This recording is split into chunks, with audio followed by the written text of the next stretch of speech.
Innal hamdalillah nahmaduhu wa nasta'inuhu wa nastaghfiruh wa na'udzu billahi min shururi anfusina wa min sayyiati a'malina. Man yahdihillahu fala mudilla lahu wa man yudlil fala hadiya lahu. Asyhadu an la ilaha illallah wa asyhadu anna Muhammadan 'abduhu wa rasuluh la nabiyya ba'da. Allahumma salli wa sallim ala Muhammad Rasulillah wa ala alihi wa sahbihi wa man tabi'ahu wa walahu ila yaumil qiyamah. Rabbi shrah li sadri wa yassir li amri wahlul 'uqdatam min lisani yafqahu qawli. Rabbi zidni 'ilma warzuqni fahma. Faqala Allah Ta'ala fil Qur'anil Karim, ya ayyuhalladzina amanu taqullaha haqqa tuqatih wa la tamutunna illa wa antum muslimun. Wahai orang yang beriman, bertakwa kepada Allah dengan benar dan jangan kalian mati kecuali dalam keadaan sebagai orang yang berserah diri kepada Allah sebagai seorang muslim. Ya ayyuhan nas taqu rabbakum alladzi khalaqakum min nafsin wahidah وخلق منها زوجها وبث منهما رجالا كثيرا ونساء واتقوا الله الذي تساءلون به والأرحم إن الله كان عليكم رقيبا يا أيها الذين آمنوا اتقوا الله وقولوا قولا سديدا يصلح لكم أعمالكم ويغفر لكم ذنوبكم ومن يطع الله ورسوله فقد فاز فوزا عظيما.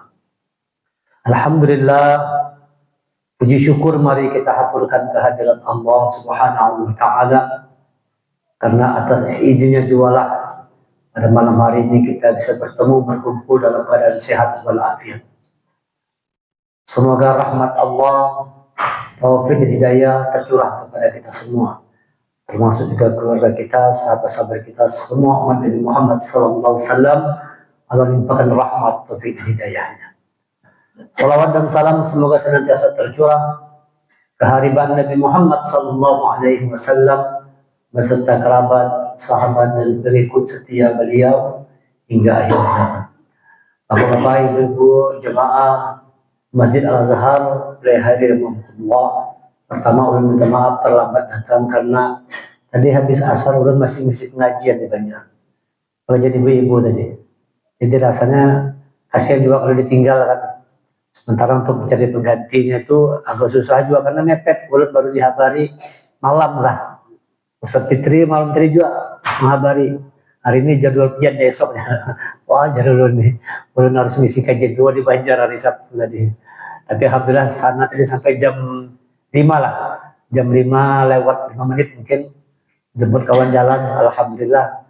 Tadi ulun bilang mungkin jam 7-an sampai sini. Tapi alhamdulillahnya jam 6.50 menit udah sampai. Lumayan ngebut tadi. Tapi malaikat yang menolong menjaga kalau ngebut dua tadi kawan bawa mobilnya. Banyak truk-truk lewat. Alhamdulillah. Perjuangan semoga apa yang dilakukan malam hari ini dicatat Allah sebagai amal kebaikan. Dan kita semua yang hadir dihitung oleh Allah termasuk sebagai orang-orang yang mujahid, orang-orang yang berjuang di jalan Allah Subhanahu wa Ta'ala. Bapak Ibu rahimakumullah, di dalam Al-Quran, dalam surah Al-Ahzab, surah yang ke-33, ayat yang 21, Allah menjelaskan bahwa dalam diri Rasulullah itu terdapat suri tauladan yang terbaik. Laqad kana lakum fi Rasulillahi uswatun hasanah liman kana yarjullaha wal yawmal akhir wa dzakarallaha katsiran. Sungguh telah ada pada diri Rasulullah itu suri tauladan yang terbaik bagi orang-orang yang mengharapkan rahmat Allah. Liman kana yarjullaha wal yawmal akhir, dan pertemuan dengan Allah di yaumil akhir. Wa dzakarallaha katsira, dan banyak-banyaklah berzikir untuk mengingat Allah Subhanahu wa Ta'ala.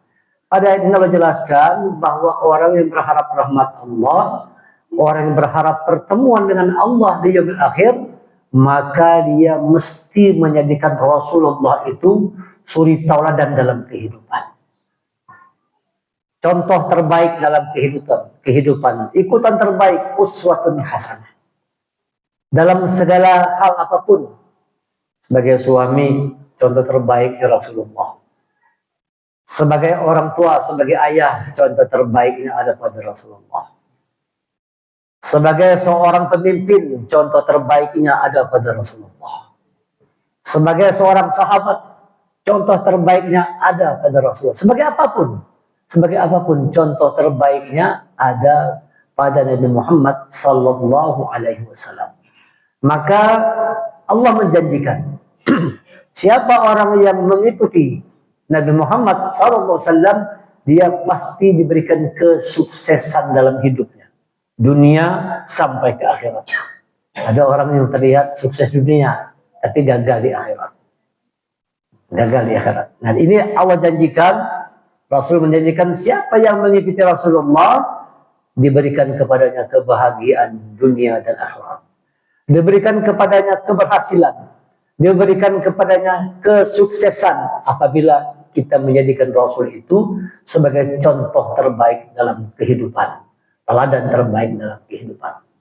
Bapak-bapak, Ibu, Allah, ada 3 yang mesti kita lakukan untuk menjadi orang yang sukses sebagaimana Rasulullah. Yang pertama, kembangkan akhlak yang mulia. Jadi Rasulullah itu dia sukses, berhasil sebagai pemimpin karena akhlaknya mulia.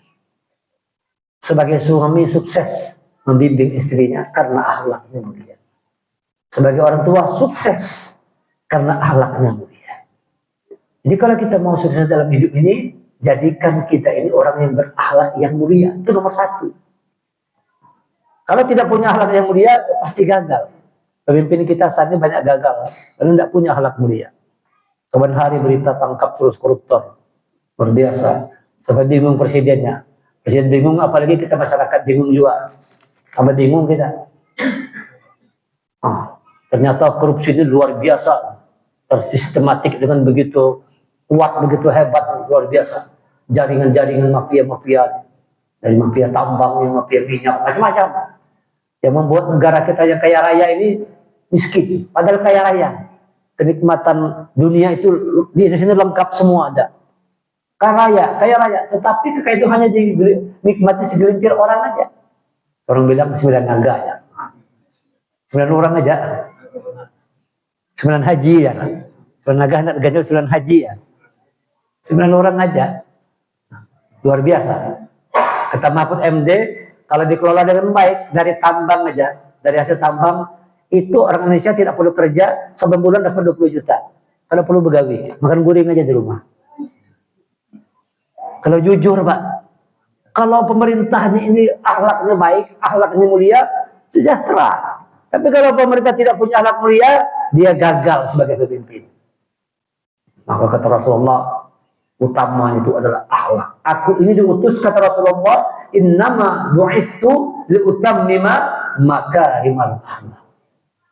Sesungguhnya aku ini diutus, yang paling utama tugas aku, kata Rasulullah, adalah bagaimana menumbuhkan, mengembangkan akhlak yang mulia. Karena akhlak ini menjadi ukuran pertama, barometer untuk meraih sukses.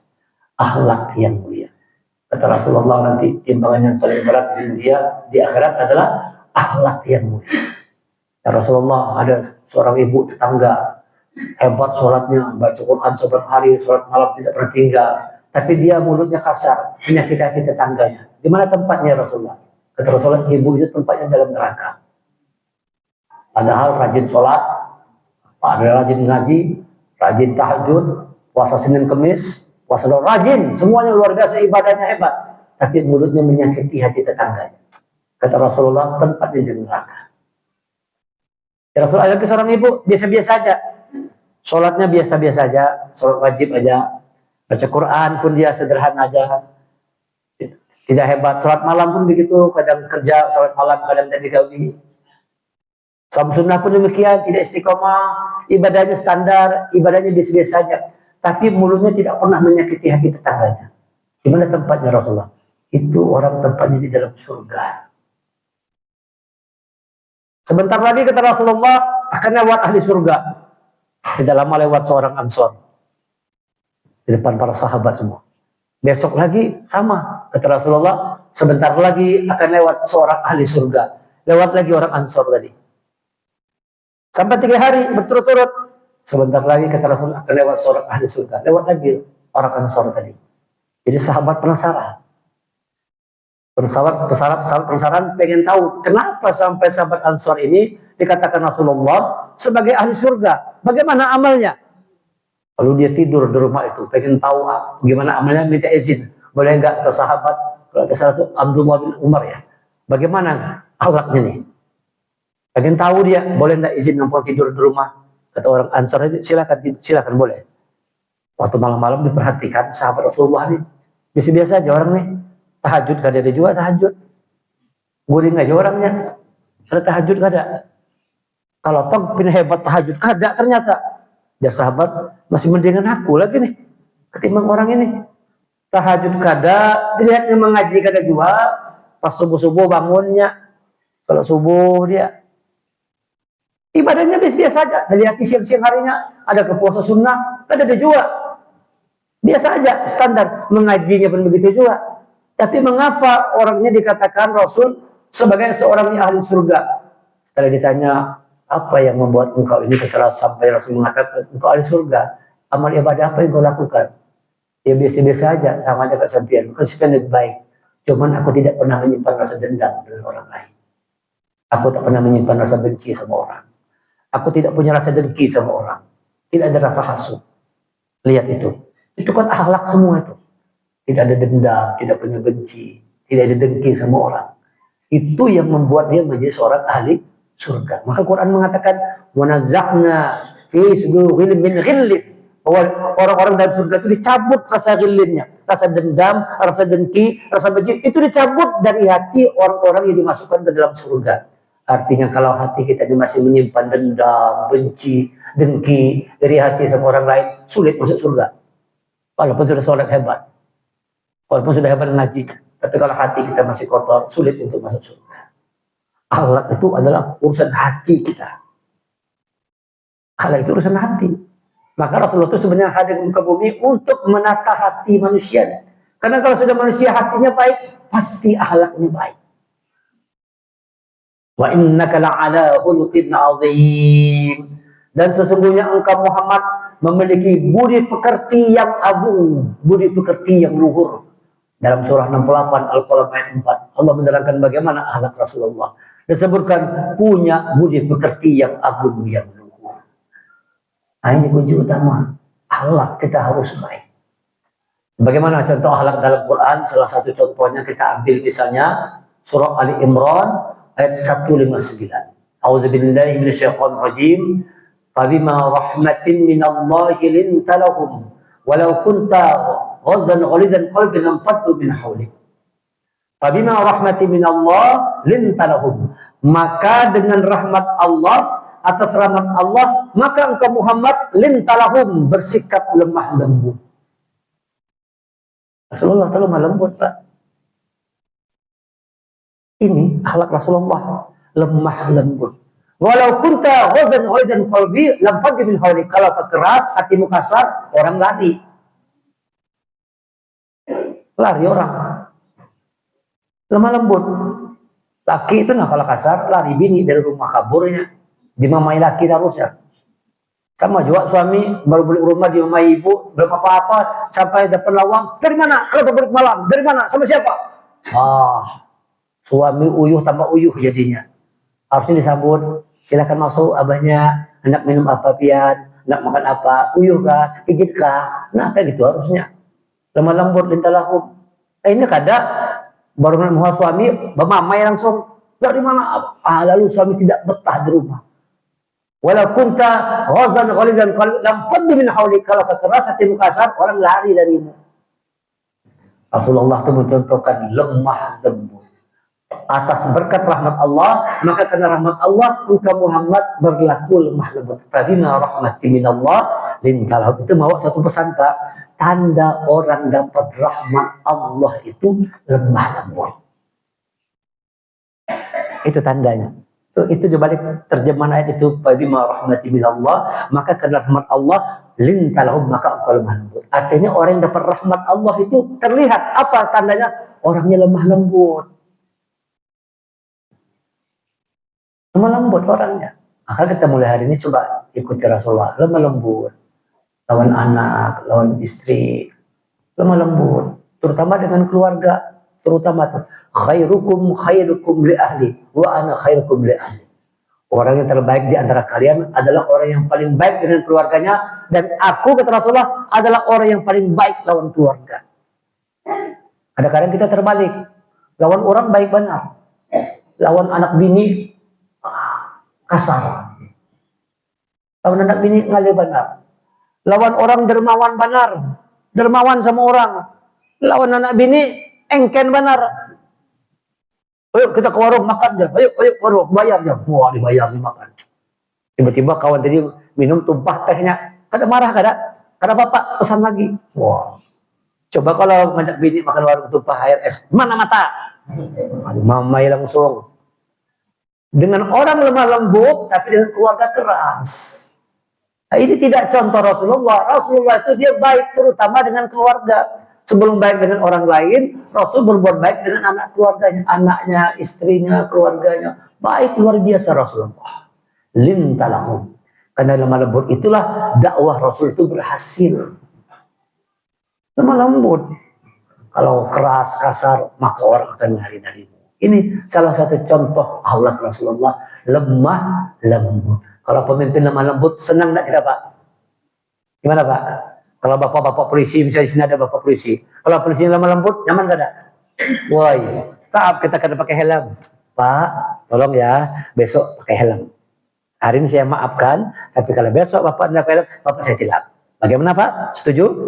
Masya Allah. Kira-kira masih kita behelm kan, Pak? Behelm, kalau orang punya akal, behelm baik benar bapak polisi itu. Sopan bukan ada behelm kalau ketemu lagi. Ya kan? Lemah lembut ini.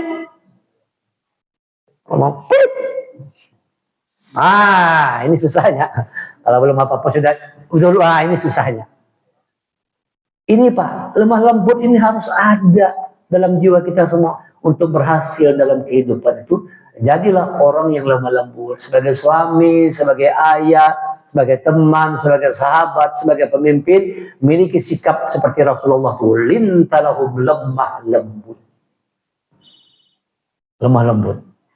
Apalagi contoh yang lain? Waqfid janahaka liman ittaba'aka minal mu'minin.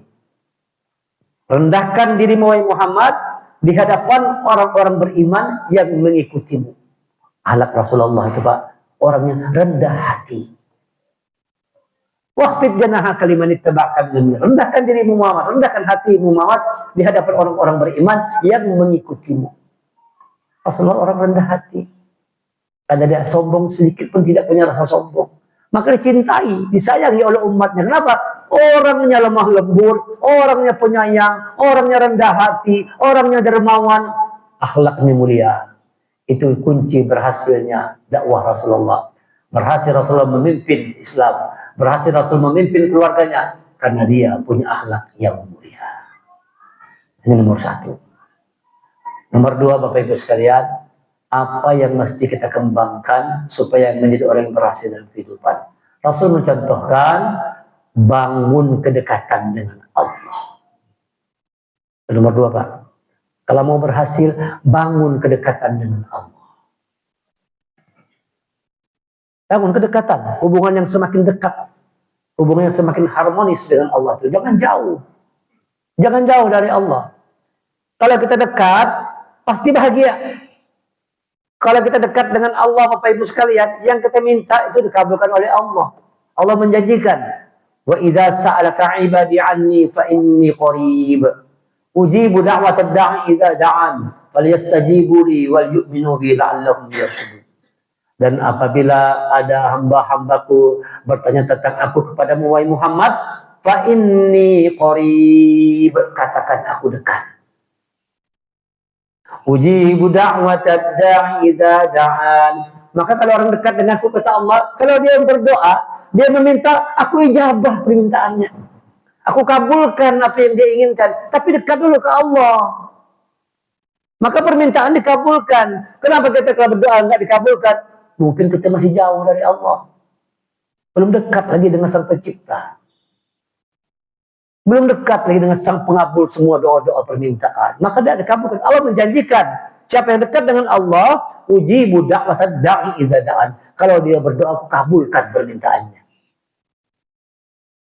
Tidak mungkin Allah ingkar janji. Mungkin ada sesuatu kita berdoa, kenapa sampai sekarang belum dijawab oleh Allah? Bukan ada penyebabnya apa? Kita masih jauh dari Allah. Nah, coba kita periksa, Pak. Sudah dekat sama Allah atau belum kita? Orang kalau sudah dekat dengan Allah, Pak, tidak ada ketakutan dalam hidupnya. Tidak ada rasa takut dalam hidupnya. Bahagia hidupnya. Tidak ada takut, takut tidak makan, kan ada. Dia janji pasti Allah. Asal dia berdoa, rezeki turunkan, turun. Tidak ada rasa takutnya. Takut tidak punya uang, takut tidak punya rezeki, takut ini, tidak punya ketakutan. La khaufun alaihim wa la hum yahzanun. Tidak ada rasa khawatir, rasa takut, tidak ada sedih. Artinya orangnya happy terus, bahagia, gembira. Ini jaminan Allah. Yang mendekat dengan Allah, Allah berikan kebahagiaan dalam hidupnya. Itu janji Allah dalam Quran. Allah akan gembirakan. Allah buat hatinya gembira, bahagia. Nah, jadi coba kita lah mengukur diri, bapak-bapak, ibu-ibu. Kita ini termasuk orang-orang yang sudah dekat dengan Allah atau tidak. Nah, kalau kita merasa pinanya belum terlalu dekat, maka perbaiki hubungan dengan Allah. Buat kita semakin dekat dengan Allah. Dekatkan diri kita dengan Allah, Pak. Karena itulah kunci sukses. Kalau jauh kita gagal. Tapi kalau kita dekat, insya Allah sukses di depan mata. Dekatkan diri kita dengan Allah. Karena nanti kalau kita ada keinginan, ada kemauan, kita berdoa Allah kabulkan. Tapi syaratnya ada. Falyastajibu li wal yu'minu bi. Lakukan perintahku dan beriman kepadaku. Ada syaratnya kata Allah. Ujibu da'watad da'i idza da'an, kalau kau berdoa aku kabulkan. Falyastajibu li, maka lakukan perintahku. Disuruh sholat, disuruh mengaji, disuruh bersedekah, disuruh jaga akhlak, disuruh jaga lisan. Apa yang Allah perintahkan kita laksanakan. Laksanakan perintah Allah, wal yu'minu bi, dan beriman kita kepada Allah. La'allahum yarshudun, mudah-mudahan engkau menjadi orang yang rasyid, terbimbing oleh Allah, dituntun oleh Allah. Allah menjaga, melindungi, membimbing orang yang bersama dengan petunjuknya. Ibarat kita sama anak tuh ada lubang, jangan situ ada lubang, ke kanan sedikit. Dijaga, dituntun, dibimbing oleh Allah. Siapa tuh? Orang-orang yang berusaha dalam hidupnya untuk terus dekat kepada Allah. Semakin tambah umurnya, semakin dekat kepada Allah, sudah mulai jauh dari dunianya. Begitu konsepnya. Waktu muda silakan mendekat ke dunia. Wah, cari duit terus. Usia 20, 30. Begitu masuk usia 40, kata Rasulullah, di langit terdengar suara, "Hei si fulan, waktumu tidak lama lagi." Usia 40 tahun kata Rasulullah, di langit sana terdengar suara, setiap hari mengingatkan, "Hei si fulan, usiamu tidak lama lagi. Waktumu di muka bumi tinggal sebentar lagi." Itu ketika orang masuk usia 40, maginnya 50. Maginnya yang 60. Lampu sudah merah nih. 60 sudah tinggal detik-detik lagi. Maka sudah mulai kita dekat sama Allah. Jangan semakin tua semakin dekat dengan dunia. Mudah dulu oke lah. Setelah usia 40, 50, 60, ini Pak sudah mulai mindset itu berubah. Tadi dunia, baru akhirat. Sekarang akhirat diutamakan. Walal akhiratu khairul laka minal ula. Akhirat lebih dikedepankan. Kenapa? Usianya sudah 50, 60. Dekat sudah dengan detik-detik kematian. Diingatkan oleh Allah. Terdengar suara. Cuma kita tidak mendengar. Makhluk lain dengar. "Hei si fulan, waktumu tidak lama lagi." Maka karena itu, dekatkanlah diri kita dengan Allah. Mumpung masih ada waktu, kesempatan Bapak Ibu sekalian. Ayo gunakan waktu yang diberikan ini untuk terus mendekatkan diri kita kepada Allah. Dekat kepada Allah. Dunia sesaat, la'ib walahun. Hanya permainan, seni gurau. Nanti kita tinggalkan. Ulun mungkin seminggu yang lalu. Ada teman lah dekat. Ulun lagi bangun pondok pesantren. Lagi bangun sekolah tahfiz Quran. Di satu komplek yang punya si A ini. Pak Haji ini punya. Orang sugih Pak. Di Banjarmasin. Orang sugih kaya raya. Rumahnya banyak, mobil-mobilnya. Usia 66 tahun kemarin seminggu lalu di Al-Jihad. Banjarmasin disolatkan. Meninggal. Ulun mikir. Ya Allah. Habis semua hartanya, satu pun dari bawahnya. Semua hartanya dari bawah. rumahnya yang banyak, mobil yang mewah, tidak dibawa. 1 rupiah pun tidak membawa hartanya, tinggal semua. Kita mikir, nanti kalau aku mati bawa apa ya Allah. Nah, kadang-kadang orang itu kan kalau orang meninggal, innalillah. Sakit apa sih Din? Jadi dia takut akan. Harusnya kalau kita melihat orang meninggal, kita mengatakan semua doa, setelah itu mengatakan, ya Allah, dekat lagi aku ya Allah. Dekat lagi aku ini ya Allah. Berikan ya Allah sisa hidup ini baik ya Allah. Husnul khotimah. Kita ingat bahwa kita juga dekat dengan mati. Bukan sekedar mengatakan sakit apa sih Din? Innalillah, bukan sekedar doa, tapi ada satu pesan buat kita dari Allah bahwa waktumu pun tinggal sebentar lagi. Siapkan dengan baik buat kita tambah umur, tambah dekat dengan Allah. Ini kunci sukses yang kedua. Allah janjikan kalau sudah dekat dengan Allah, kalau kau meminta sesuatu, ku kabulkan. Itu janji Allah. Yang ketiga, supaya berhasil dalam kehidupan, tumbuhkan kepedulian sosial. Peduli lingkungan. Coba hati kita ini peka. Peduli lingkungan. Suka nolong orang lain. Suka bantu orang lain. Peduli. Punya kepekaan sosial. Lebih mengutamakan orang lain ketimbang diri sendiri. Itu contoh Rasulullah. Rasul itu Pak, dia lebih mengutamakan orang lain ketimbang dirinya. Lagi makan nih, ada orang lapar. Minta makan dikasihin orang. Ada Rasulullah hendak menyuap nih. Hendak punya makanan. Ya Rasulullah, punya makanan, aku lapar belum makan. Nih, untukmu. Padahal Rasul belum makan. Dia mementingkan orang lain ketimbang dirinya sendiri. Untuk membuat orang lain itu bahagia, senang, gembira. Rasul siap menerima yang pahit, yang tidak enak, yang tidak nyaman. Yang penting orang bahagia. Ada satu cerita, ini tentang kepekaan sosial Rasulullah. Ada orang yang sangat miskin, tapi ingin memberi sesuatu kepada Rasulullah. Dia miskin, tapi ingin memberikan sesuatu. Uangnya terbatas, hanya recehan. Dia pergi ke pasar, karena uangnya recehan, dapatlah buah anggur, tapi masam anggurnya. Anggurnya murahan. Kalau mahal kan manis. Tapi ini anggur murah, masam anggur tadi. Dan orang miskin itu tidak tahu kalau anggurnya masam. Dia beli aja sesuai dengan uangnya. Ini aku kasihlah dia anggur yang masam. Niatnya ingin memberi Rasulullah. Kenapa? Dia ingin membuat Rasulullah bahagia. Ingin memberikan sesuatu. Ketika dia semakin dekat dengan Rasulullah, dia bertanya dalam hatinya, apakah Rasul mau menerima pemberianku atau tidak ya? Takut dia kalau pemberian itu tidak disukai oleh Rasulullah. Khawatir dia. Jangan-jangan pemberianku ini, hadiahku ini, Rasul tidak sudi menerimanya. Semakin dekat kepada Rasulullah, dia memberanikan diri bicara. Ya Rasulullah, aku ingin memberikan sesuatu kepadamu. Mudah-mudahan engkau senang menerimanya Rasulullah. Dengan hati yang berdebar-debar. Berharap cemas. Apakah Rasul menerima, apakah suka atau tidak. Rasul menerima pemberian tadi Pak. Dengan senyuman. Bismillah. Dimakan Rasulullah. 1 biji, 2 biji, 3 biji. Senang luar biasa orang tadi Pak. Orang miskin itu bahagianya. Kenapa? Ternyata pemberian dia disenangi oleh Rasulullah. Dimakan oleh Rasulullah sampai habis. Sampai habis buah anggur tadi dimakan oleh Rasulullah. Habis buah anggur tadi. Dimakan oleh berlapang hati, gembira bahagianya. Pergilah orang miskin ini dengan hati yang bahagia. Karena pemberiannya ternyata Rasulullah senang menerimanya. Sahabat bingung. Biasanya Rasulnya kalau makan berbagi. Ada makan sorangan. Pasti berbagi kalau makan. Ya kan? Paling makan 2-3 biji berbagi, dikasihnya kawan-kawannya. Ini kadang berbagi-bagi, Rasulullah ini makan sorangan aja. Kadang peduli sama kawan-kawan tadi ini Pak. Lalu sahabat bertanya, ya Rasulullah, kenapa beda hari ini ya? Biasa makan berbagi-bagi ya. Maka ini makan sorangan aja, kadang berbagi-bagi. Kata sahabat kepada Rasulullah, kata Rasulullah, aku sengaja tidak memberi kalian. Karena buah anggur yang kumakan ini masaknya luar biasa. Kalau aku beri kalian, aku khawatir waktu kalian makan muha berubah. Kita kan kalau makan masam kayak apa muhanya Bu? Kalau makan masam Bu. Ah kan kayak itu kalau kan kada nyaman muha kita kelihatan Pak. Rasul takut kalau itu membuat orang miskin ini jadi kecewa, tidak nyaman hatinya, tidak senang. Kenapa? Ternyata masam buahnya. Oleh karena itu kata Rasul, biarlah aku sendiri yang menelan masamnya ini. Yang penting orang miskin itu bahagia.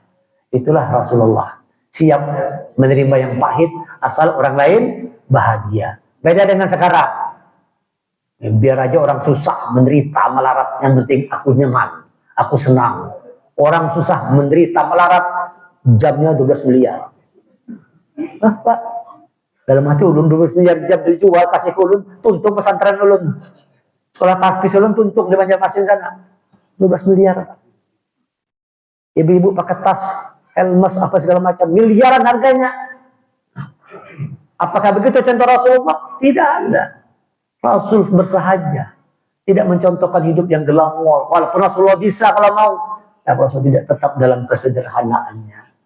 Dia tidak mau menunjukkan kesenangan sementara melihat umat yang susah. Tidak mau. Ummati, ummati, ummati. Begitulah besarnya cinta Rasul kepada kita. Peduli dengan umatnya, ingin umatnya bahagia, ingin umatnya senang, tidak ingin melihat umatnya susah. Faqad ja'akum rasulun min anfusikum azizun 'alaihi ma 'anittum harisun 'alaikum bil mu'minina raufur rahim. Itu Al-Quran mengatakan surat At-Taubah ayat 128. Sungguh dalam diri Rasulullah itu punya rasa yang sangat mencintai umatnya, tidak ingin melihat umat ini susah. Tidak mau Rasulullah melihat umatnya susah. Kalau ada yang susah, biar aku aja, yang penting umatku jangan susah. Begitulah cinta Rasulullah kepada kita semua. Dia lebih mengutamakan orang lain ketimbang dirinya sendiri. Susah menjadi pemimpin seperti itu, Pak. Ini teladan Rasulullah. Punya kepekaan sosial yang sangat luar biasa. Mengutamakan kepentingan orang lain ketimbang kepentingan dirinya dan keluarganya. Beda dengan sekarang. Bukan peka kalau sekarang, peka. Kalau Rasulullah itu peka. Kalau orang sekarang, peka. Tidak dengar apa-apa lagi sudah. Rakyat teriak demo pun tidak dengar lagi ya. Tidak punya kepekaan, tapi peka. Sumun bukmun umyumpahum la yarji'u itu buta tuli bisu kembali. Begitulah Allah menjelaskan kepada kita semua, Pak. Punya 3 hal ini insya Allah bahagia. Bangun akhlak yang mulia, bangun kedekatan dengan Allah, tumbuhkan kepekaan sosial, peduli lingkungan, peduli dengan orang lain. Masih boleh disambung sedikit nih? Masih bisa ya? Bagaimana caranya membangun akhlak yang mulia, Bapak Ibu sekalian? Gimana caranya? Banyak orang pengen akhlaknya seperti Rasulullah, tapi caranya salah. Caranya salah. Jadi kalau orang tidak mengikuti Rasulullah, pasti caranya salah. Dia yang ditempuh tidak akan dapat akhlak yang mulia. Bagaimana supaya punya akhlak yang mulia? Tidak ada cara yang lain, Pak. Kecuali Bapak Ibu sekalian, dengan mempelajari Al-Quran. Kenapa udah sampaikan begitu? Ketika sahabat bertanya kepada Aisyah istri Rasulullah, ya Aisyah radhiyallahu anha, ya Ummul Mukminin, bagaimana akhlak Rasulullah? Kaifa akhlaqu Rasulullah? Bagaimana akhlaknya Rasulullah? Apa jawab Aisyah? Kana khuluquhul Quran. Itu hadis ini sahih. Adalah akhlak Rasulullah itu Al-Quran. Jadi kalau kita ingin berakhlak seperti Rasulullah, wajib baca Quran, pahami, pelajari Quran, amalkan isinya. Jadi kita seperti Rasulullah. Nah, ini kan tidak orang ingin akhlak yang mulia, Quran gak dibaca. Nah, Quran gak ada apa dibaca, apalagi mengamalkan, baca aja gak ada. Yang lain yang dibaca, yang belum tentu dapat pahala dibaca. Al-Quran yang pasti dapat pahala, dapat rahmat, dapat keberkahan. Kitabun anzalnahu ilaika mubarak, diturunkan Quran kepadamu penuh dengan keberkahan. Inna fi dzalika rahmah, dalam Quran terdapat rahmat. Kalau kita baca Quran dapat berkah, dapat rahmat. Tidak mau orang baca. Baca yang lain-lain yang belum tentu ada pahalanya. Kalau kita ingin berakhlak seperti Rasulullah, maka wajib Quran itu dibaca, dipelajari, dipahami, diamalkan. Maka insya Allah kita akan menjadi orang yang berakhlak seperti akhlaknya Rasulullah. Bacalah Quran, Bapak-bapak Ibu. Iqra'ul Quran. Fa'innahu ya'ti yawmal qiyamah syafi'an li ashabi. Baca Quran, sungguh Quran akan datang pada hari kiamat syafi'an, memberikan syafaat li ashabi, dan menjadi teman, sahabat, penolong kita di alam kubur tuh, Pak. Orang yang baca Quran terang, kuburnya terang dari cahaya Quran itu. Terang kuburan. Yang tidak baca Quran, Pak, na'udzubillah, gelap gulita ke kuburan, gelap gulita dari cahaya sedikit pun. Kenapa tidak pernah baca Quran selagi hidup di muka bumi? Na'udzubillah. Mulai pelan-pelan, Pak, Quran semakin mendekati. Baca terus Quran, setiap hari baca Quran. Baca Quran, setiap hari baca Quran. Asal ada waktu, ada kesempatan, baca Quran terlebih dahulu. Sebelum memulai aktivitas dunia, sempatkan untuk membaca Quran. Habis subuh, menjelang kita waktu syuruk, duduk, Pak, baca Quran. Terus baca Quran. Selesai, baru kita pergi berangkat kerja. Jangan tinggalkan Quran, dibaca Quran. Rasul takut kalau kita umatnya meninggalkan Quran itu takut Rasulullah. Yang paling dikhawatirkan Rasulullah yaitu satu, umatnya meninggalkan Al-Quran. Itu hal yang paling dia khawatirkan oleh Rasulullah. Wa qala Rasul ya Rabbi inna qaumi takhadu hadzal Qur'ana mahjura. Berkata Rasul, ya oleh Tuhanku, aku takut, aku khawatir kalau suatu saat nanti umatku ini terhadap Al-Quran mereka mahjura, mereka mengabaikan, mengacungkan, tidak peduli lagi dengan Al-Quran. Surah 25 ayat 30. Itu takut Rasulullah, Bapak Ibu, kalau kita ini mengacungkan Quran. Kenapa? Kalau sudah mengacungkan Quran, sudah selesai hidup kita. Coba pengen buka nanti surah 7 ayat 40. Ini teguran yang luar biasa, Pak. Teguran keras, peringatan keras dari Allah. Bahwa siapa orang yang mendustakan Al-Quran itu tidak akan masuk surga. Bayangkan ini. Allah menjelaskan siapa yang mendustai ayat-ayat Allah, tidak dibukakan baginya pintu-pintu langit. Tidak akan dibukakan pintu surga baginya. Sampai onta masuk dalam lubang jarum. Innal ladzina kafaru wa kadzdzabu bi ayatina, sesungguhnya orang yang kafir yang mendustakan ayat kami, la tufatahu abwaabus sama, tidak dibukakan pintu-pintu langit. La yadkhulul jannah, dia tidak akan masuk surga hatta yalijal jamalu fi sabmil khiyat, sampai unta masuk dalam lubang jarum. Dan bayangkan Bapak Ibu, mungkinlah unta masuk dalam lubang jarum. Yang cocok masuk lubang jarum itu apa Bapak? Ibu, benang yang bisa masuk lubang jarum. Itu gin ngale yang sudah sudah tuha. Nah, meleset terus meleset kada mau masuk. Tuh benang aja kada mau masuk lubang jarum, apalagi onta. Orang yang sombong dan orang yang menyombongkan diri, innal kama kadzabu la yastakbaru. Mereka yang sombong mendustakan Quran itu tidak dibuka pintu langit, tidak masuk surga. Hatta yalijal jamalu fi sambil khiyat, sampai unta masuk dalam lubang jarum. Artinya apa? Tidak mungkin. Tidak mungkin masuk surga orang yang tidak mau membaca Al-Quran. Tidak mungkin Bapak Ibu. Yang jelaskan lain ulun. Quran yang menjelaskan ada ayatnya. Surah Al-Araf ayat 40. Tidak akan masuk surga. Betul Pak ya? 7 ayat 40. Betul Pak? Nah, itu Bapak itu saksinya, betul Pak? Orang yang menyombongkan diri dan mendustakan ayat kami tidak dibukakan pintu-pintu langit dan tidak masuk surga sampai unta masuk dalam lubang jarum. Tidak mungkin. Oleh karena itu Bapak-bapak, ayo mulai hari ini tumbuhkan rasa cinta kepada Al-Quran, baca Quran setiap hari. Jangan lupa, tandanya malam ini pertemuan kita benar. Sahih pertemuan ini, pian-pian tambah semangat baca Quran. Tambah semangat membaca Quran. Insya Allah semakin bersemangat membaca Quran, semakin besar rahmat Allah, keberkahan dalam hidup kita. Ini nomor 1, bahwa akhlak mulia itu dibangun dengan Al-Quran. Yang kedua, bagaimana membangun kedekatan dengan Allah? Gimana caranya? Lewat sholat. Sholat. Sujud itu saat-saat terdekat seorang hamba dengan sang kholiknya pada saat sujud. Sujud, banyak sholat lah, jaga sholat. Sholat itu media kita untuk mendekatkan diri dengan Allah. Media kita untuk bertemu, berdialog, berkomunikasi dengan Allah lewat sholat. Wasta'inu bisabri wassalah. Minta tolong kepada Allah dengan sabar dan sholat. Sholat, Masya Allah Bapak Ibu sekalian, sholatnya diperhatikan, sholatnya. Kalau sudah bisa sholat wajib, usahakan sholat sunnah, terutama sholat malam. Sholat malam Bapak Ibu sekalian, yuk mulai malam hari ini, ayo kita belajar, berjuang, berusaha bersama-sama. Coba istiqomah dengan sholat malam. Istiqomah, bangun. Anggap sekarang subuh jam 5. Kalau kita bangun jam 5 kurang 15 menit pun sempat itu sholat tahajud. 2 rakaat, 1 witir dapat. Coba 2 rakaat, 1 witir. Tapi istiqomah setiap malam. Bangun jam 4:30. Ambil sikat gigi, ambil wudu. Insya Allah dapat itu 2 rakaat 1 witir. Yang bangun 4:30 dapat. Dapat. Bangun malam Pak. Ini bukti kedekatan. Orang ya Pak, ini tandanya. Kalau sudah orang dekat dengan Allah, apa tanda salah satunya Pak? Kalau jam malam kita bangun sorangan. Itu tanda sudah mulai. Kenapa tuh? Allah turun rahmat, malaikatnya aktif bergerak. Asal jam 3:30 terbangun otomatis. Walaupun tidak pakai alarm. Asal jam 4 pasti dia bangun. Seolah-olah dia membangunkan. Itu tanda rahmat Allah tuh, Pak.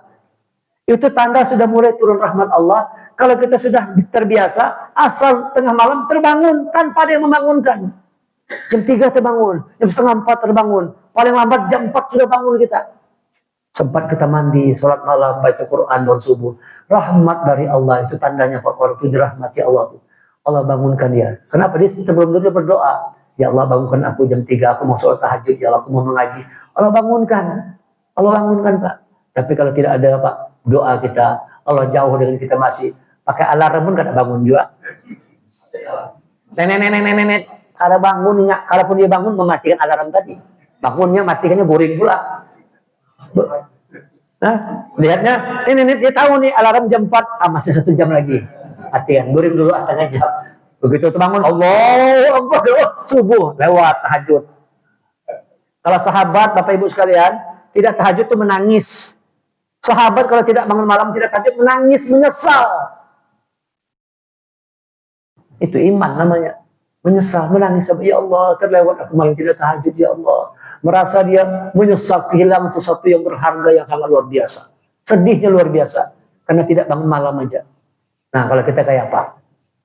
Coba bangun kedekatan dengan Allah dengan memperbaiki sholat kita. Kualitas sholat ditingkatkan, terutama tahajud. Ini pesan ulun nih, jangan dilupakan. Tahajud.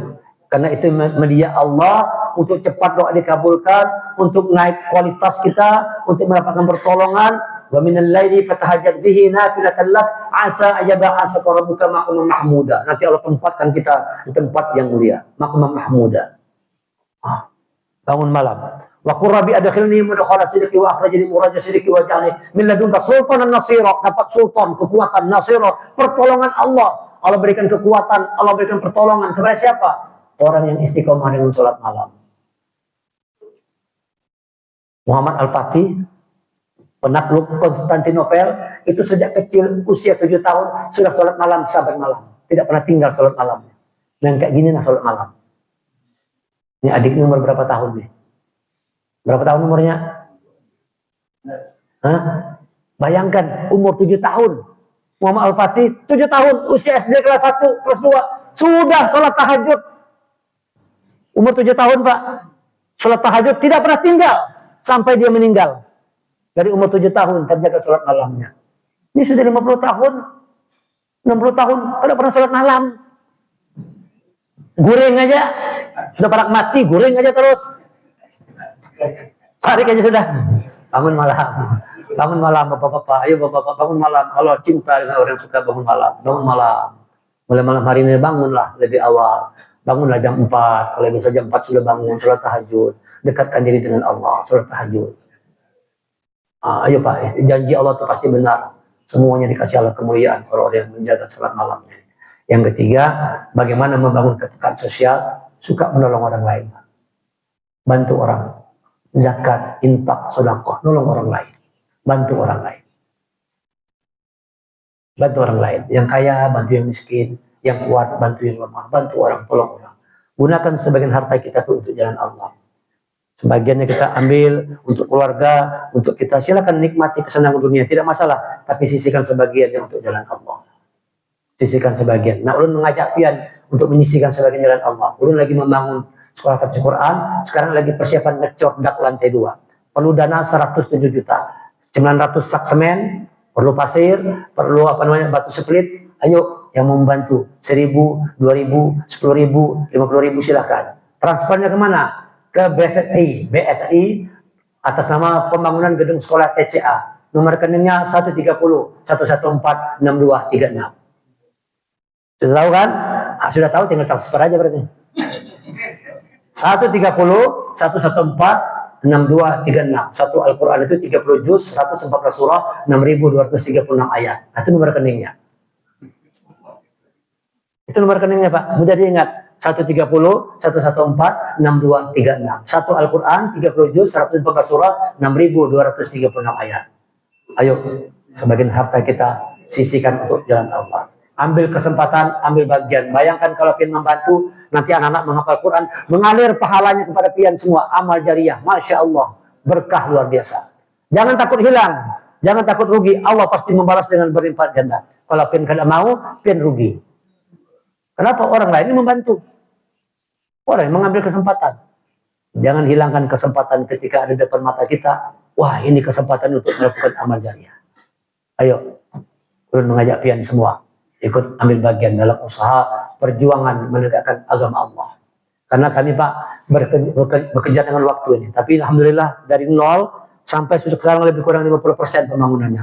Karena kalau sudah selesai dak itu dinding lagi. Sudah selesai dak itu selesai kerjaan beratnya, tinggal mendinding dan melantai. Lebih ringan kan. Yang berat-beratnya sudah selesai. Kenapa bekerja waktu Pak? Kami sekarang muridnya 450 orang. TK, SD, SMP, SMA. Muridnya 450 orang. Gedungnya itu punya orang. Dipinjam, mau diambil orangnya. Gedung itu dipinjamkan. Mau diambil yang punya gedung. Jadi mau tidak mau kami harus keluar dari situ. Tapi masih ada dikasih waktu sampai 2029. Karena ada perjanjiannya. Masih ada waktu lebih kurang 4 tahun lagi. Sekarang 2025 kan. 4 tahun lagi. Bekejar. Ulun berharap mudah-mudahan dalam 4 tahun ini kawat tuntung 2 gedung, 3 gedung. Sehingga murid-murid itu bisa langsung dipindahkan. Ini bekerja dengan waktu terus. Nah ayo, siapa yang mau membantu ulun ini untuk sama-sama berjuang di jalan Allah. Jadikan nikmat yang Allah berikan kepada kita, terus kita bawa sampai ke akhirat. Gimana caranya? Gunakan kenikmatan yang Allah berikan untuk jalannya. Kalau nikmat yang Allah berikan kita gunakan ke jalan Allah, maka nikmat itu akan mengiringi kita sampai ke negeri akhirat. Orang kafir terputus, cuma nikmat di dunia, di akhirat dapat neraka. Orang beriman dapat nikmat di dunia, nikmat itu terus mengikutinya sampai nanti di akhirat sana. Allah kasihkan hadiah terbaik buat orang beriman, surga yang mengalir sungai-sungai di bawahnya.